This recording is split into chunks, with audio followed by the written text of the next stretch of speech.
사랑합니다. 한 번 더 인사할까요? 정말 사랑하십니까? 예, 예. 한 번 더 인사하겠습니다. 정말 사랑하신다면 내일 새벽에 봅시다.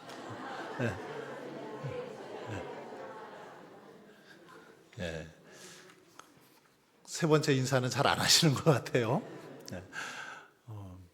내일부터 우리가 고난주간 특별 새벽 기도회로 그렇게 특별 새벽 기도회 1년에 딱 2번 있습니다. 고난주간에 한 번, 또 추수감사 이렇게 주간에 한 번 있는데 정말 다른 날은 몰라도 꼭 내일부터 나오셔서 함께 기도했으면 좋겠습니다. 특별히 기도 제목이 참 많습니다. 부활절을 놓고도 기도해 주셔야 되고, 또 부활절 예배 후에 있을 항존직 피택을 위해서, 그리고 새생명 초청잔치를 위해서 기도해야 되고, 또 이 나라 이 민족을 위해서도 기도해야 될 내용들이 참 많이 있습니다. 그래서 다른 날은 몰라도 내일 새벽부터는 정신 바짝 차리고 꼭 나오셔서 함께 또 기도로 영광 돌리는 저와 여러분 되었으면 좋겠습니다. 아멘. 그렇게 하실 줄 믿습니다. 오늘은 우리가 영적인 전투와 승리에 대해서 함께 살펴보겠습니다. 뒤에 이렇게 화면이 좀 켜주시면 좋겠습니다. 우리가 예수님을 믿으면 모든 것이 순조로울까요? 아니면 그렇지 않을까요? 그렇지 않아요? 우리가 예수님을 믿으면 모든 것이 만사형통이다, 순조롭다 이렇게 착각하는 경우들이 있는데, 실은 예수님을 믿기 때문에 겪는 또 어려움이 많이 있습니다. 특별히 이 영적 전투는 그런 면에 있어서 아주 중요한 부분이죠. 우리가 만약에 예수님을 믿지 않았다면, 신앙생활 하지 않는다면 영적 전투 별로 신경 안 써도 될 것입니다. 그렇죠? 영적 전투 생각 안 해도 그냥 생각 않고 살아갈 수 있습니다. 하지만 예수 그리스도를 구주로 믿기 때문에 우리 안에는 이 영적인 전투라는 새로운 이렇게 면이 하나 생겨났죠. 그래서 늘 영적인 전투를 하면서 살아가야 되기 때문에 우리의 삶은 그렇게 결코 순조롭지만은 않습니다. 그래서 첫 번째 보면 예수님을 믿는다고 해서 모든 것이 순조롭지는 않다. 우리가 이 사실을 기억했으면 좋겠고요. 왜냐하면 바로 사탄은 끊임없이 우리 성도들을 공격하기 때문이죠. 영적인 이 전투를 벌여오기 때문입니다. 사탄은 끊임없이 우리를 향해서 자꾸 이렇게 시비를 걸어옵니다. 시비를 걸어와요. 네가 잘하나 한번 보자. 네가 집사라고 하는데, 권사라고 하는데 얼마나 잘하나 한번 보자. 이런 식으로 계속해서 시비를 걸어옵니다. 예수 믿는다고 하면서 왜 그렇게 생활하느냐고 시비를 걸기도 하고, 여러 면에서 계속해서 이렇게 공격해 오는 것을 볼 수 있습니다. 그래서 우리가 이런 사탄의 공격에 준비를 하지 않으면 어떨까요? 실패할 수밖에 없죠. 준비하지 않으면 넘어질 수밖에 없습니다. 패할 수밖에 없습니다. 그래서 승리하기 위해서는, 영적 전투에서 승리하기 위해서는 이 사탄의 공격에 잘 대비해야죠. 준비해야 됩니다. 그래서 승리해야 되는 것이죠. 오늘은 그래서 영적 전투와 이 승리에 대해서 함께 좀 살펴보면서 은혜를 나누고자 합니다. 자, 다음 한번 성경 말씀을 보겠습니다. 창세기 3장 1절 말씀인데, 여기서 사탄의 특징에 대해서 성경은 뭐라고 말씀하고 있는지 살펴보겠습니다. 같이 한번 읽어볼까요? 창세기 3장 1절 시작.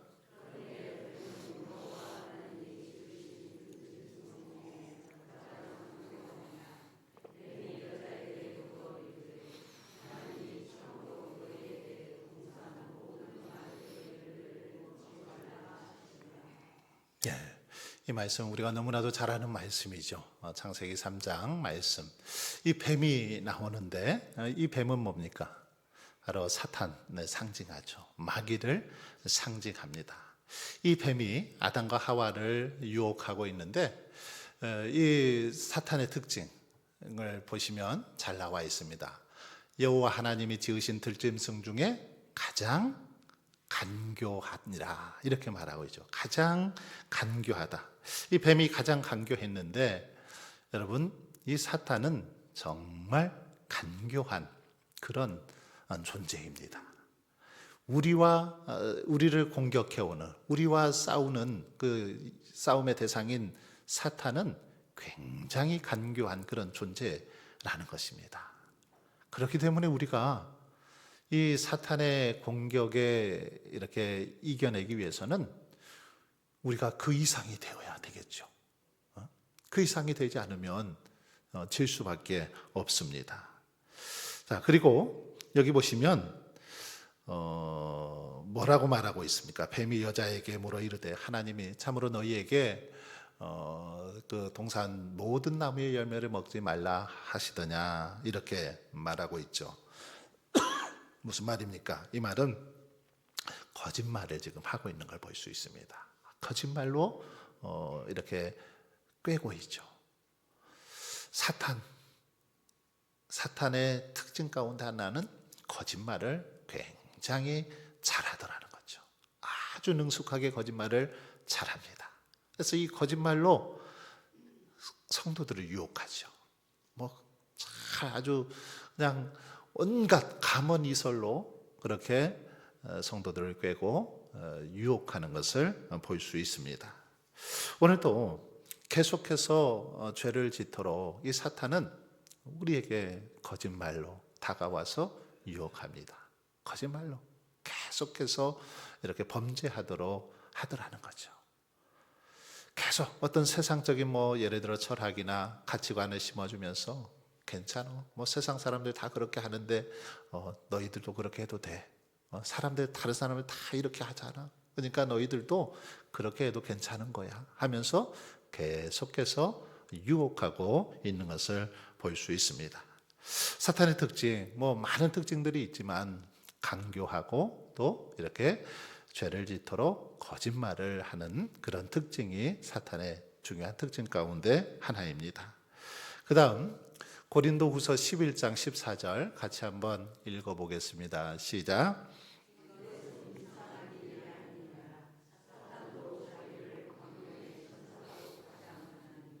자, 여기 보면 사탄이 자기를 어떻게 한다고요? 광명의 천사로 가장한다. 광명의 천사. 이 빛의 천사처럼 사탄이 가장을 하더라는 겁니다. 그래서 천사의 모습으로 사람들에게 다가오죠. 천사처럼 그렇게 다가와서 결국 성도들을 유혹하고 넘어뜨리는 그런 자들이 바로 사탄의 모습이더라는 겁니다. 우리가 그래서 분별력이 없으면 그냥 천사인 줄 알고 진짜인 줄 알고 쉽게 넘어가고 빠져버리는 경우들이 많이 있죠.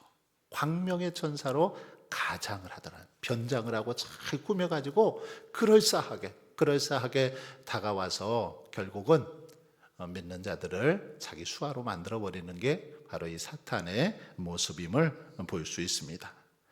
그 다음 넘어가 보겠습니다. 역대상 21장 1절 말씀 같이 한번 읽어보겠습니다. 시작.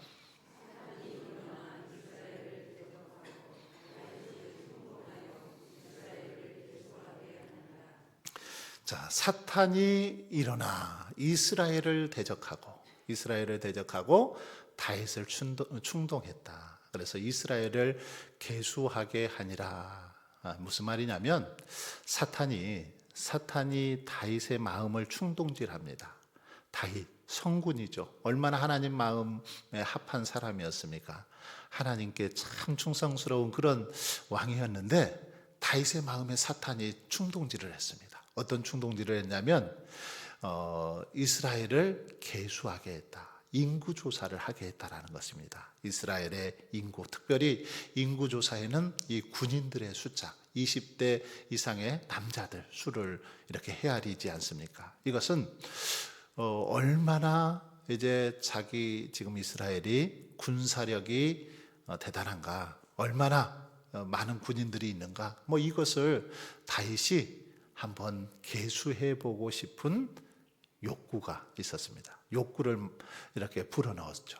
충동질에서 인구 조사를 하게 했다라는 것입니다. 이 인구 조사는 결론적으로 하나님을 의지하지 못하게 하고 사람을 의지하게 하는 그런 행위였죠.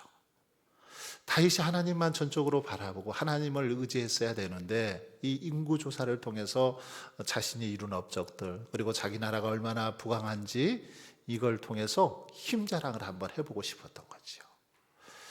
이 꾀임에, 사탄의 이런 꾀임에 넘어가서 결국 인구조사를 하게 되는데, 이 일로 인해서 어떻게 됩니까? 우리가 잘 아는 것처럼 결국 하나님의 심판을 받죠. 하나님의 심판을 받아서 7만 명이 전염병에 죽고 마는 그런 일이 벌어진 것을 볼 수 있습니다. 사탄의 이 꾀임에, 충동질에 그만 다시 넘어가서 이렇게 안타까운 일들이 벌어졌던 것을 볼 수 있죠. 이렇게 여러분, 사탄은 사람의 마음에 충동질을 일으켜서 죄를 짓게 하는 그런 존재가 바로 사탄입니다. 계속해서 이 충동질을 합니다. 막 한번 해봐, 괜찮아, 이런 마음을 자꾸 불어넣어서 죄악의 길로 빠지게 해더라는 거죠. 자꾸 악한 길로, 하나님을 멀리하는 길로 그렇게 빠지도록 하는 게 이 사탄의 특징이고 존재임을 볼 수 있습니다. 자, 그 다음 보겠습니다. 같이 한번 읽어볼까요? 시작.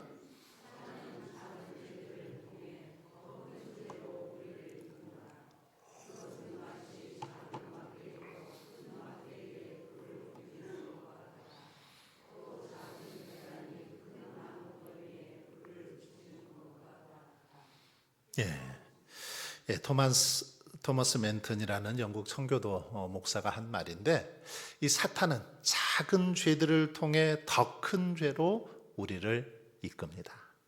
아주 이 조그만한 죄, 이것을 통해서 아주 큰 죄로 이렇게 우리를 이끌어가고 파멸시키는 게 사탄의 목적이죠. 그래서 이 마치 작은 이 막대기로 큰 막대기에 불을 옮기는 것과 같고, 또 작은 볕단이 큰 나무 더미에 불을 붙이는 것과 같다.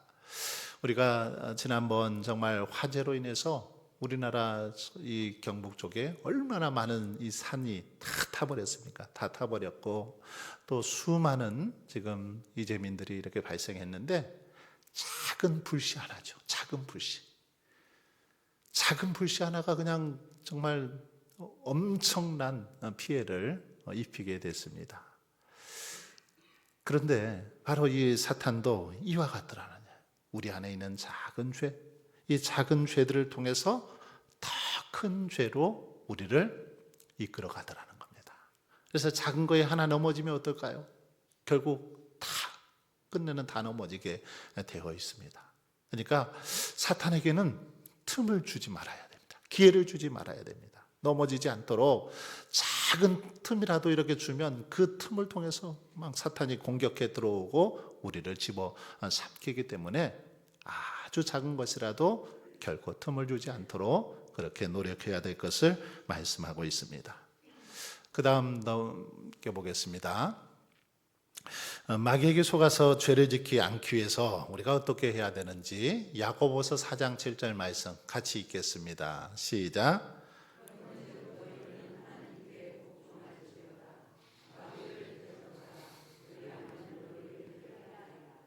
자, 여기 보시면 우리가 영적인 전투에서 승리하기 위해서, 사탄과의 싸움에서 승리하기 위해서 아주 중요한 원칙을 가르쳐 주고 있습니다. 여기 보니까 그런즉 너희는 하나님께 복종할지어다, 이렇게 말하고 있습니다. 하나님께 복종하는 것, 하나님의 말씀에 복종하는 것, 이것이 먼저 우리가 영적 싸움에서 승리할 수 있는 선행 조건이라는 거죠. 하나님의 말씀에 복종, 말씀에 온전히 순종하며 나아갈 때 그 다음 영적 싸움에서 승리할 수 있습니다. 자, 복종할지어다. 그리고 나서 마귀를 대적하라.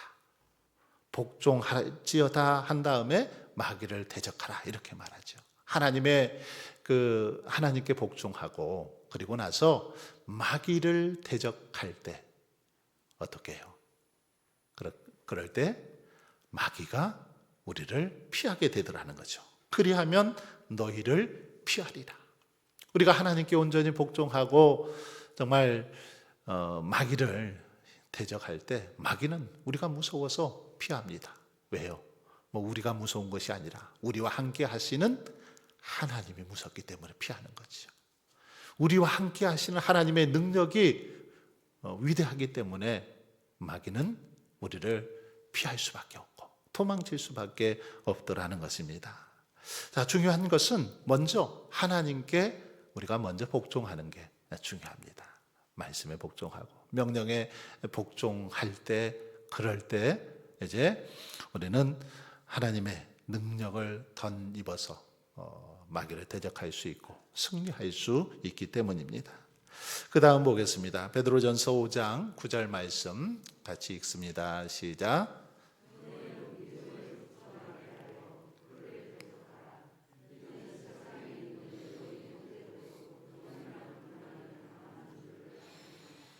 자, 여기 보시면 믿음을 굳건하게 해서 대적할 것을 말하죠. 너희는 믿음을 굳건하게 하여 그를 대적하라 이렇게 말하고 있습니다. 믿음을 굳건하게 해서 우리의 믿음이 막 흔들리면 안 됩니다. 쉽게 이리저리 흔들리면 사탄의 밥이 될 수밖에 없지요. 굳건해야 됩니다. 굳건해서 굳건하게 하여 대적해야 됩니다.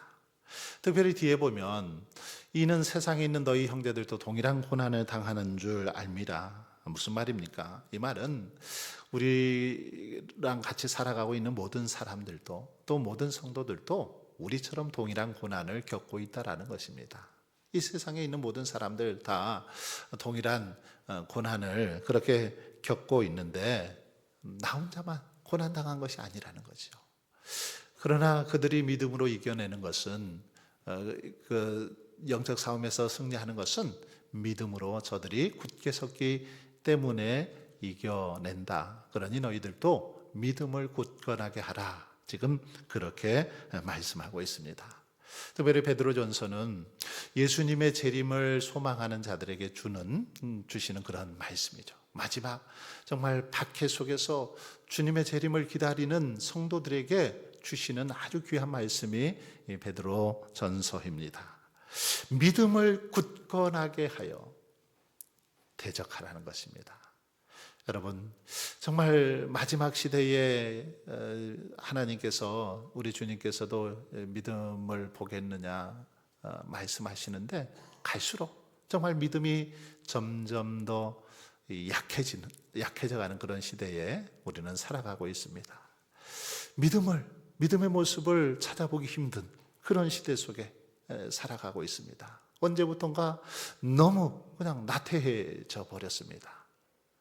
그래서 정말 그 뜨거웠던 신앙의 모습은 온데간데 없이 사라져 버리고 너무너무 쉽게 그냥 넘어지고 무너지고 그렇게 너무 연약한 모습으로 살아가는 그런 성도들의 모습을 우리가 발견할 수 있는데 이럴 때일수록 방법은 우리의 믿음을 더욱 굳건하게 하는 것입니다. 믿음을 굳건하게 하여 그를 대적하라. 정말 예수 그리스도만이 우리의 구원자가 되시고 우리의 참 소망이 되시고 능력이 되심을 굳게 믿고 주님의 이름으로 대적하며 나아갈 때 승리할 수 있다라는 사실을 분명하게 보여주고 있습니다. 자, 그 다음 보겠습니다. 예수님께서는 마귀를 어떻게 물리치셨는가 했는데 마태복음 오늘 읽었던 말씀입니다. 자, 여기 보시면 예수님께서는 어떻게 이 지금 그 마귀의 시험을 이기셨습니까? 여기 보시면 그 처음에 3절에 보시면 그런 말씀이 있습니다. 시험하는 자가 예수께 나와서 이르되 내가 만일 하나님의 아들이여든 명하여 이 돌들로 떡덩이가 되게 하라. 이런 시험을 하죠. 사탄이 얼마나 간교합니까? 아까 참 간교하다고 했는데 지금 예수님께서 이렇게 광야에서 40일 동안 밤낮으로 금식을 하신 이후에 받는 시험입니다. 여러분 40일 금식 기도 후에 처음으로 이제 사탄이 시험을 하는데 첫 시험이 뭡니까? 먹을 거 가지고 시험을 하고 있죠. 이 돌로 떡덩이가 한번 되게 해봐라. 예수님이 얼마나 배가 고프셨겠습니까? 40일 동안 금식하고 기도하셨으면 너무너무 배고팠을 텐데 바로 그 틈을 타서 그걸 가지고 지금 공격하고 있는 그런 모습을 볼 수 있죠. 이 돌 떡덩이가 되게 해서 한번 먹어봐라. 그렇게 지금 유혹을 하고 있죠. 이때 여러분 주님께서 어떻게 이 시험을 이기고 있습니까? 어떻게 이기셨어요? 주님이 4절을 같이 다시 한번 읽어볼까요? 4절 말씀 시작.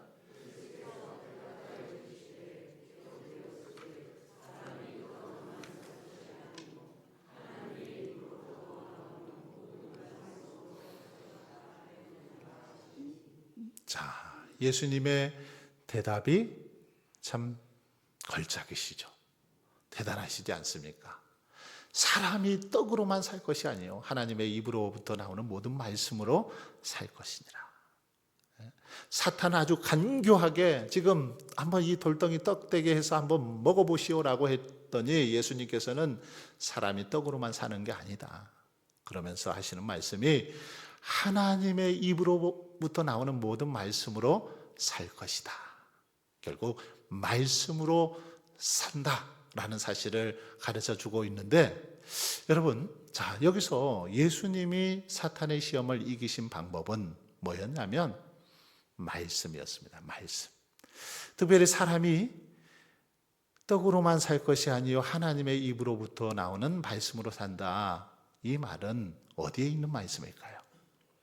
구약의 신명기 8장 3절에 나와 있는 말씀이죠. 예수님께서는 신명기 8장 3절의 말씀을 알고 계셨어요. 외우고 계셨습니다. 암송하고 계셨습니다. 이 말씀을 잘 알고 계셨기 때문에 사탄이 이렇게 돌로 떡덩이 되게 해보라 할 때 이 말씀을 가지고 사람이 떡으로만 산 것이 아니다. 하나님의 입으로 나오는 말씀으로 살아야 된다라고 이 말씀을 가지고 마귀를 물리치는 것을 볼 수 있습니다. 또한 이 사탄은 뭐라고 또 두 번째, 세 번째 시험을 하고 있습니까? 높은 성전 꼭대기에서 한번 떨어져 봐라. 뛰어내려 봐라. 하나님이 받쳐주지 않겠냐. 또 천하 만국을 보여주면서 그 앞에 경배하라. 이런 시험, 세 가지 시험을 하지요. 그런데 이때마다 예수님께서는 어떻게 하십니까?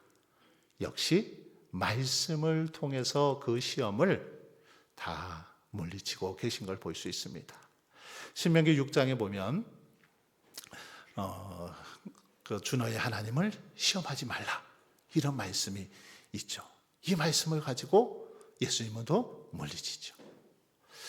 이 천하 이 만국을 보여주면서 경배하라고 하는 그에게 오직 하나님만 경배할 것이라고 말씀하시면서 그 시험을 이겨내시는 그런 주님의 모습을 볼 수 있습니다. 여러분, 바로 이렇게 예수님께서 시험을 이기시는 방법은 다른 게 아니었습니다. 뭐 예수님이 어떤 이 힘이 세가지고 한 대 쥐어받고 이기신 것이 아니라 말씀으로, 하나님의 말씀으로 아주 꼼짝도 못하게 그렇게 사탄을 결박하고 이기신 것을 볼 수 있습니다. 말씀에 대한 확신, 말씀에 대한 그 충만함으로 이겨냈던 것이죠. 자, 그 다음 보겠습니다. 고린도전서 15장 57절 말씀 같이 한번 읽겠습니다. 시작.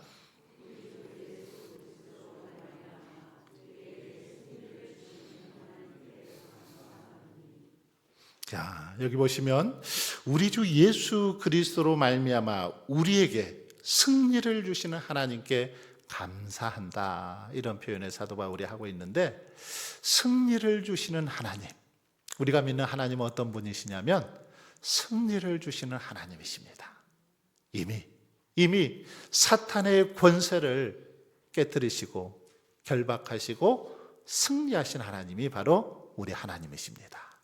그 하나님께 지금 사도 바울은 감사한다라고 이렇게 고백을 하고 있는데, 여러분, 그렇습니다. 우리가 믿는 예수님은, 우리가 섬기는 하나님은 이미 마귀와의 영적 싸움에서 승리하신 승리자이십니다. 그러기에 우리들도 예수님을 믿고 이제 말씀대로 행하기만 하면, 말씀대로 살아가기만 하면 우리도 영적 싸움에서 승리하게 되는 줄 믿습니다. 말씀으로 우리가 충만하면 승리하게 되어 있더라는 거죠. 아무리 마귀가 그렇게 아주 능력 있고 간교하고 정말 온갖 그 거짓말로 우리를 유혹한다 할지라도 우리가 깨어있고 하나님의 말씀이 굳게 서 있으면 어떤 시험에서도 이길 수 있는 것을 볼 수 있습니다. 특별히 사도 바울은 우리에게 영적 싸움을 이야기하면서 에베소서 6장에 보면 하나님의 전신갑주를 입을 것을 우리에게 명하고 있죠. 우리에게 구원의 투구, 의의 호심경, 평안의 그 복음의 신, 이런 것들 이렇게 다 전신갑주를 입고, 마지막으로 한 가지 우리에게 공격용 무기를 설명해 주고 있습니다. 바로 하나님의 말씀, 성령의 검이죠. 성령의 검, 곧 하나님의 말씀을 가지라, 이렇게 우리에게 권면하고 있습니다. 다른 것들은 어쩌면 다 방어용입니다. 방어용. 사탄이 공격할 때 방어할 수 있는 그런 것들이지만 이 하나님의 말씀은 공격용이죠. 성령의 검, 곧 하나님의 말씀을 가지라 했는데, 하나님의 말씀으로 우리가 충만할 때 영적 싸움에서 승리할 수 있음을 다시 한번 보여주는 그런 말씀이죠. 올 한 해 우리 표호가 말씀의 기념비를 세우라는 표호입니다. 그동안 이렇게 성경 이어쓰기도 이제 다 끝나서 제가 제본을 지금 이제 맡기려고 이렇게 하고 있습니다. 이제 이어쓰기 다 썼다고 성경을 이제 그냥 안 보시면 안 됩니다. 계속해서 여러분에게 이렇게 그 성경 점검표 나눠드렸는데, 저 뒤에 그 헌금함 쪽에 거기도 보면 지금 이렇게 점검표가 있는데, 그거 가져가셔서 매일같이 말씀을 읽고 또 쓰고 이렇게 듣는 일에 올 한 해 더 힘쓸 수 있기를 바랍니다. 그래서 정말 영적인 싸움에서 승리할 뿐만 아니라 우리 삶의 말씀의 기념비, 믿음의 기념비를 견고하게 세워가시는 올 한 해 되실 수 있기를 주님의 이름으로 축원합니다. 우리 다 함께 찬송가 3